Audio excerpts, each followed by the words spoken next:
Hi friends, அனைவருக்குமே வணக்கம். இந்த வீடியோவில் நம்ம எதை பற்றி பார்க்க போகிறோம் அப்படின்னு பார்த்தீங்கன்னா, அதிரடியாக 2025, 26க்கான விவசாய கடன் தள்ளுபடி ஆகுமா அப்படின்ற மாதிரி அனைத்து விவசாயிகளுமே எதிர்பார்த்துட்டு இருந்த நிலையில் இப்போ அதிரடியாக பார்த்தீங்கன்னா 10,341 கோடி பார்த்தீங்கன்னா விவசாய கடன் தள்ளுபடி செய்ய போகிறதாக திமுகவுடைய அரசு அதிரடியாக உத்தரவிட்டிருக்காங்க. பார்த்தீங்கன்னா இப்போ 2026ல் சட்டப்பேரவை தேர்தல் வரப்போகுது. அந்த தேர்தலுக்காக அனைத்து கட்சிகளுமே அயராமல் உழைச்சிட்டு இருக்காங்க. இந்த நிலையில் யார் எந்த விவசாய கடன் அதே மாதிரி நகை கடன் தள்ளுபடி செய்ய போகிறோம் அப்படின்ற மாதிரி பார்த்தீங்கன்னா அனைத்து மக்களுமே தள்ளுபடி ஆகுமா அப்படின்னு எதிர்பார்த்துட்டு இருந்த நிலையில் இப்போ விவசாயிகளுக்கு வந்திருக்கக்கூடிய ஒரு மகிழ்ச்சிகரமான ஒரு அறிவிப்பை வெளியே இருக்குது. இந்த நிலையில் தான் அதிரடியாக விவசாயிகள் மக்களுக்கு அனைவருக்குமே பார்த்தீங்கன்னா இப்போ அதிரடியாக 45,661 கோடி பார்த்தீங்கன்னா இதுக்காக பணங்கள் ஒதுக்கி வருகின்ற 21/10/2025 பார்த்தீங்கன்னா லிஸ்ட்டு ரெடி பண்ண போகிறாங்க. பார்த்தீங்கன்னா அனைத்து விவசாயிகளுக்குமே ஒரு சூப்பரான அப்டேட் தான். இதை பற்றி இந்த வீடியோவில் நம்ம முழுமையாக பார்க்கலாம். அதுக்கு முன்னாடி நம்ம சேனலுக்கு இப்போ தான் நீங்கள் முதல் முறையாக வந்திருக்கீங்க அப்படின்னா மறக்காமல் நம்மளுடைய சேனலை சப்ஸ்கிரைப் பண்ணி சப்போர்ட் பண்ணுங்கள். வாங்க வீடியோக்குள்ளே போகலாம். பார்த்தீங்கன்னா தமிழ்நாடு அரசின் 2025-26ஆம் ஆண்டுக்கான வேளாண் நிதிநிலை அறிக்கை வேளாண் துறை அமைச்சர் திரு எம்ஆர்கே பன்னீர்செல்வம் ரூபாய் 45,661 கோடிக்கு நிதி ஒதுக்கி சமர்ப்பித்திருந்த நிலையில் இதில் விவசாயிகள் நலன் சார்ந்த பல்வேறு திட்டங்களும் அறிவிக்கப்பட்டிருந்த நிலையில் குறிப்பாக விவசாயிகள் விவசாயம் பெற்ற கடனை தள்ளுபடி செய்ய வேண்டும் என ஒன்றிய அரசு பாஜக ஆட்சியை கோரி விவசாயிகள் பல ஆண்டுகளாகவே போராடி வந்திருக்கக்கூடிய நிலையில் இந்த விவசாயிகளுக்கு கடனை தள்ளுபடி செய்வதற்கோ பயிர்க்கடனை தள்ளுபடி செய்வதற்கோ இதுவரை எந்த ஒரு நடவடிக்கையும் எடுக்கப்படவில்லை. ஆனால் தமிழ்நாடு அரசு விவசாய கடன் தள்ளுபடி செய்யும் என திட்டத்தின் கீழ் தற்போது வரை ரூபாய் 10,341 கோடி தள்ளுபடி செய்து உள்ளதாகவும் பார்த்தீங்கன்னா இந்த அறிவிப்பில் வெளியிட்டிருக்காங்க. இருந்தாலுமே இப்போ 2025-26 கடனை பொறுத்தளவுக்கு பார்த்தீங்கன்னா 17 லட்சம் கோடிக்கு மேலே பார்த்தீங்கன்னா கடன் வழங்கியிருக்காங்க. இது அனைத்துமே தள்ளுபடி ஆகுமா அப்படின்னு தான் எல்லாருடைய எதிர்பார்ப்பாக இருந்திருந்த நிலையில் இப்போ அதிரடியாக ஓரளவு பார்த்தீங்கன்னா இப்போ 2025-26க்கான பட்ஜெட் தாக்கலில் ஓரளவு 1,427 கோடிகள் கடன் தள்ளுபடி செய்யப்படும் என்று நிதிநிலை அறிக்கையில் அறிவிக்கப்பட்டது. இதுவரைக்குமே தமிழ்நாடு அரசு விவசாய கடன் தள்ளுபடியை செய்யலை. சொல்லப்போது நாட்டின் சாகுபடி பரப்பளவு 151 லட்சம் ஏக்கராக உள்ளது. இருந்தாலுமே திமுக கழக அரசு செயல்படுத்தி திட்டங்களில் 346 லட்சம் மெட்ரிக் டன் உணவு உற்பத்தி செய்யப்படுகிறது.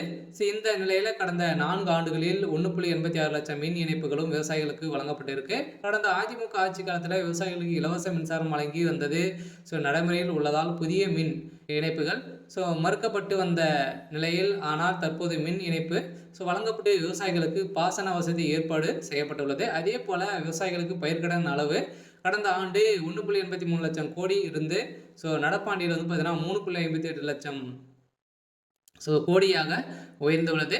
இது விவசாயிகள் கடன் வழங்குவதில் இந்தியாவிலேயே தமிழ்நாடு தான் முன்னிலையில் மாநிலமாக இருக்குது. அதே போல் பார்த்தீங்கன்னா இந்த விவசாயிகளுக்கு குறைந்தபட்சம் விலையில் அடிப்படையில் நேரடியான கொள்முதல் செய்யப்படுவதற்கு விவசாயிகளுக்கு நேய விலைக்கடையில் பார்த்தீங்கன்னா கிடைப்பதில் நெல் உற்பத்தி தமிழ்நாடு மகத்தான சாதனை செய்து வருகிறது. 30 லட்சம் விவசாயிகளுக்கு கடந்த ஆண்டின் பயிர்க்கடன் காப்பீடு தொகை பார்த்தீங்கன்னா வழங்கப்பட்டுள்ளது. இருந்தாலுமே இதில் 1,457 கோடி ஊக்கத்தொகை வழங்கப்பட்டிருக்கு அப்படின்றத பார்த்தீங்கன்னா தமிழ்நாடு அரசு ஒரு அறிக்கையில் கொடுத்துருக்காங்க. இந்த அறிக்கையின் பிரகாரம் ஒட்டுமொத்த விவசாயிகளுக்கு பார்த்தீங்கன்னா இந்த 2026க்குள்ளே இந்த விவசாய கடன் தள்ளுபடி ஆகுமா, இந்த தேர்தல் வரப்போகுது. அந்த தேர்தலில் இந்த விவசாய கடன் தள்ளுபடி ஆகுமா அப்படின்ற மாதிரி அனைவருடைய எதிர்பார்ப்பாக இருந்திருந்த நிலையில் இப்போ அதிரடியாக பார்த்தீங்கன்னா ஒரு அறிவிப்பு வெளியாக இருக்குது. பார்த்தீங்கன்னா இன்னும் ஒரு சில தினங்களில் இந்த விவசாய கடனை தள்ளுபடி செய்ய போகிறோம் அப்படின்ற மாதிரி ஒரு அறிவிப்பு தமிழ்நாடு அரசு கொடுத்துருக்காங்க. பார்த்தீங்கன்னா இப்போ தீபாவளி வரப்போகுது. அதுக்குள்ளேயே பார்த்தீங்கன்னா முன்கூட்டியிலிருந்தே தீபாவளி முடிஞ்ச உடனே இதுக்கான ப்ராசஸிங் நடக்க போகுது. பார்த்தீங்கன்னா அனைவருமே கூட்டுறவு வங்கி மூலமாக நிறைய நகை கடன் வாங்கியிருப்பீங்க. அதே மாதிரி விவசாய கடன் வாங்கியிருப்பீங்க. நிறைய விதமான வங்கிகளிலும் பார்த்தீங்கன்னா நம்ம வந்து விவசாய கடன் வந்து வாங்கியிருப்போம், நகை கடனும் வாங்கியிருப்போம். இதுக்கான தள்ளுபடி அறிவிப்பு வருமா அப்படின்றத எல்லாருடைய எதிர்பார்ப்பாகவே இருந்திருக்கு. இந்த நிலையில இப்போ அதிரடியாக பார்த்தீங்கன்னா இந்த பயிர்க்கடன், அடமான கடன் தள்ளுபடி தொகையில் 1104 கோடி கூட்டுறவு வங்கிகளிலும் பார்த்தீங்கன்னா விடுவிக்கப்பட்டுள்ளது. இந்த நிலையில் தான் கூடிய விரைவில் இதுக்கான ப்ராசஸிங் வந்து நடந்துட்டு இருக்கு.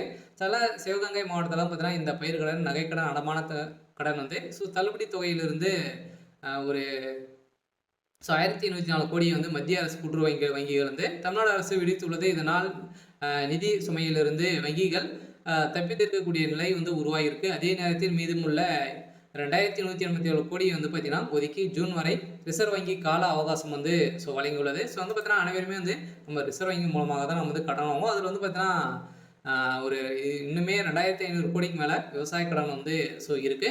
இருந்தாலுமே தமிழகத்தில் மக்கள் கூட்டுறவு வங்கிகள் மூலமாக வாங்கக்கூடிய நகை கடனை வந்து பார்த்தீங்கன்னா இது தள்ளுபடி ஆகுமா அப்படின்ற மாதிரி மக்கள் அனைவருமே எதிர்பார்த்துட்டு இருந்த நிலையில் இப்போ அதிரடியாக வேளாண் துறை அமைச்சர் பன்னீர்செல்வம் வந்து அவர்கள் வந்து பார்த்தீங்கன்னா அதிரடியாக வந்து இப்போ இந்த தள்ளுபடி தொகை வந்து மத்திய அரசு கூட்டுறவு வங்கியிற்கு அப்போது தமிழக அரசு விடுவித்து வந்த நிலையில் நிலுவைத் தொகையாக வந்து பார்த்தீங்கன்னா 3289 கோடியாக வங்கிகளுக்கு வழங்காமல் அரசு வைத்திருக்கு. இந்த தொகை 2025 மார்ச் 31க்குள்ள விடுவிக்கப்பட்டதால் மட்டுமே தேசிய வங்கிகள் வந்து கூட்டுறவு வங்கிகளில் கடன் பெற தகுதி பெறலாம் என ரிசர்வ் வங்கி தெரிவித்துள்ளது. இதையடுத்து தமிழக அரசு ரூபாய் 104 கோடியை வந்து பார்த்தீங்கன்னா வங்கிகள் விடுவித்து மீதியான தொகையை வந்து 2500 கோடியை வந்து நீங்கள் வந்து கட்டணும் அப்படின்ற மாதிரி இப்போ ரிசர்வ் வங்கி வந்து பார்த்தீங்கன்னா அதிரடியாக ஒரு அறிவிப்பை வெளியிட்டிருக்காங்க. சில கட்டாயம் 2025 அனைவருக்குமே இந்த விவசாய கடன் வந்து தள்ளுபடி அறிவிப்பு வரப்போகுது. இன்னும் ஒரு சில தினங்களெல்லாம் பார்த்தீங்கன்னா அதிரடி நிறைய வாக்குறுதிகள்லாம் வந்து திமுகவுடைய அரசும் அதிமுகவுடைய அரசும் வந்து கொடுத்துட்டு இருக்காங்க. பார்த்தீங்கன்னா யார் இந்த நகைக்கடனும் சரி விவசாய கடன் யார் தள்ளுபடி செய்ய போகிறாங்க அப்படின்னு தான் ஒரு மிகப்பெரிய எதிர்பார்ப்பாக இருக்குது. யார் அவங்க தான் ஒரு மிகப்பெரிய வெற்றியும் வந்து பெறத்துக்கான அதிகப்படியான வாய்ப்புகளும் வந்து இருக்குது. இந்த நிலையில் இன்று வந்து பார்த்தீங்கன்னா வந்திருக்கக்கூடிய தகவலின் அடிப்படையில் 10,341 கோடி விவசாய கடனை வந்து தள்ளுபடி செய்யப்படும். அதுவும் வந்து பார்த்தீங்கன்னா நீங்கள் வந்து கூட்டுறவு வங்கிகள் மூலமாக வாங்கக்கூடிய விவசாய கடன், அதே மாதிரி ஒரு சில வங்கி இந்த கிராம வங்கி, இந்தியன் பேங்க், ஸ்டேட் பேங்க் இந்த வங்கியின் மூலமாக வாங்கியிருக்கக்கூடிய இந்த விவசாய கடனும் தள்ளுபடி அறிவிப்பு வரும். அதே மாதிரி வந்து பார்த்தீங்கன்னா நீங்கள் வந்து நகைக்கடன் வாங்கியிருக்கீங்க அப்படின்னா 5 லட்சத்துக்குள்ளே நீங்கள் வந்து 5 பவுனுக்குள்ளே நீங்கள் வந்து வைத்திருக்கீங்க அப்படின்னா அது அனைத்துமே வந்து தள்ளுபடி ஆகும் அப்படின்ற ஆளுங்கட்சி வந்து ஒரு அறிவிப்பு கொடுத்துருக்காங்க. இருந்தாலும் அதிகாரப்பூர்வமான அறிவிப்பு இன்னும் வந்து வெளியாகலை. விரைவில் வெளியாக போகுது அப்படின்ற மாதிரி ஒரு தகவல் வந்து வெளியாக இருக்குது. சரி, ஓகே. இன்னைக்கான அப்டேட் வந்து இதுதான். மறக்காமல் நம்மளுடைய சேனலை சப்ஸ்கிரைப் பண்ணி சப்போர்ட் பண்ணுங்கள். தேங்க்யூ.